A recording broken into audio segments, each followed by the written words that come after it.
What's up everyone, the Panda Photographer here, and today's tutorial is going to be about the Wacom Photo Tablet. Now some of you went out and bought the tablet based on my videos, and I do appreciate it, but I don't have any affiliated links, sorry, so I don't get a kickback.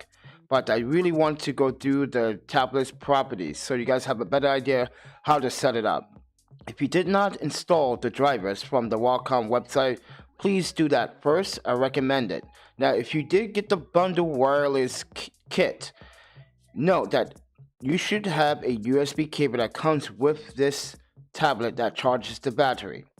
Plug it up to your USB port right away, because what we're going to do is modify some of the tablet properties in keystrokes and express keys. So with that said, I'm the Panda Photographer.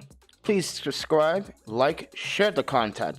If you want to support this channel, there's a PayPal donation link down in the description below. It really does help me out. So let's get to the point.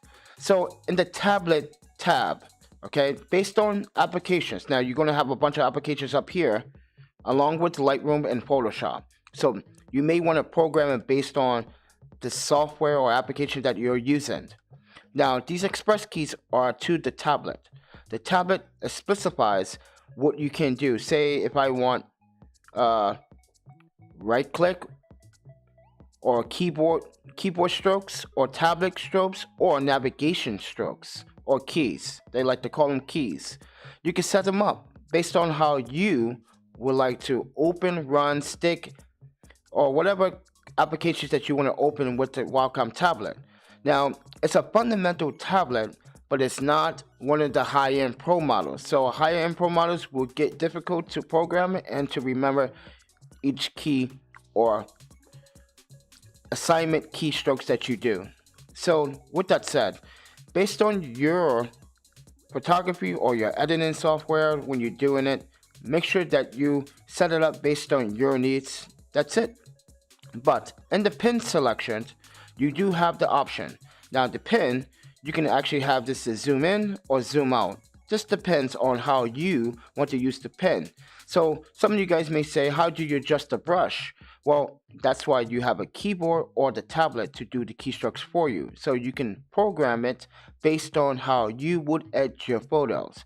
I can't tell you how to program it because you may have a different technique or a different style how to set up your tablet. For me, I just set up very differently. I just put everything back on reset because this is what you would get out of the box when you actually plug this tablet in and start to charge the batteries. I do recommend make sure that the batteries is charged before using, and make sure that the Wacom tablet does work. Now keep in mind, on the back of the Wacom tablet, you would have extra pinpoints. So make sure that you use them wisely. No, they should last you about 6 months. And my testing had lasted me about 6 months per tip. So with that said, now the mapping for the Wacom tablet is based on your resolution on your screen display. If it's not calibrated correctly, all you have to do is go into portions, and you can click to define screen area, and it will do the adjustment for you. Okay, so if it doesn't, or you can always put the force key stroke there just in case, but you shouldn't have to worry about that. But there are other options here. These options are based on set on the pin mode button layout. Click to tap or adjust the pin's pressure or calibrability for each of the applications that you use. So go in here and make sure that you do tinkle or play with or try to see what you can come up with based on your needs as a photo retoucher. Now the touch options is based on sensitivity. Now you can use the pen for one or your fingers, and I'll get to that point in a second. The point and the speed, the scroll and the acceleration is based on your needs on how you want to use the pen at a rapid speed. So for me, I'm the constant flow across this display. So I'm from one point A all the way over here to all the way over here. If you float over the Wacom tablet, you won't be clicking any keys. So don't press down on the Wacom tablet if you are going to be using programs or getting out of programs or getting out of settings or choosing settings within the software or application that you're using. So float over the tablet. Do not press on the tablet when you are navigating through the menu system or your software or your applications. The suggested mode. Okay, ladies and gentlemen, on the back of your Wacom tablet, there should be a button there. You can turn it off or you can turn it on. For some photo retouchers, they leave it on to make gestures on their Wacom tablet.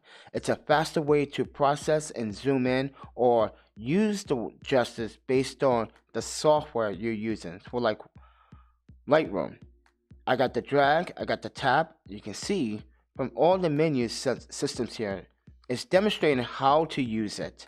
So please go in here and tinker with it. Make sure that you're very familiar with the system. So if you do need to pinch and zoom or crop or tap to click or whatever you wanted the gestures to be, or you can set up the gestures or 2-finger gestures or 1-finger gestures. But you can also go in here and click standard or natural. Now on-screen controls, you can use the on-screen controls, but this may vary based on the photographer that is retouching the images in their software or application. So keep in mind that it's going to take you a little bit of time to get used to the Wacom tablet. Not out of the box, you're going to see great results. Great results come with someone that is actually programming the Wacom tablet to their specific needs.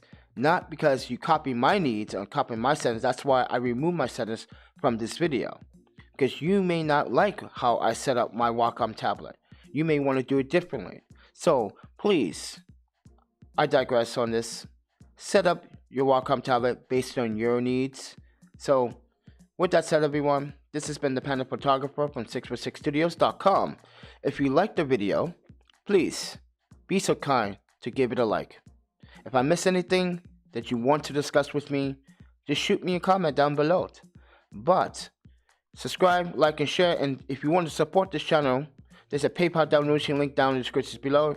It really does help me out. With that said, everyone, eat, sleep, photography, videography, and repeat.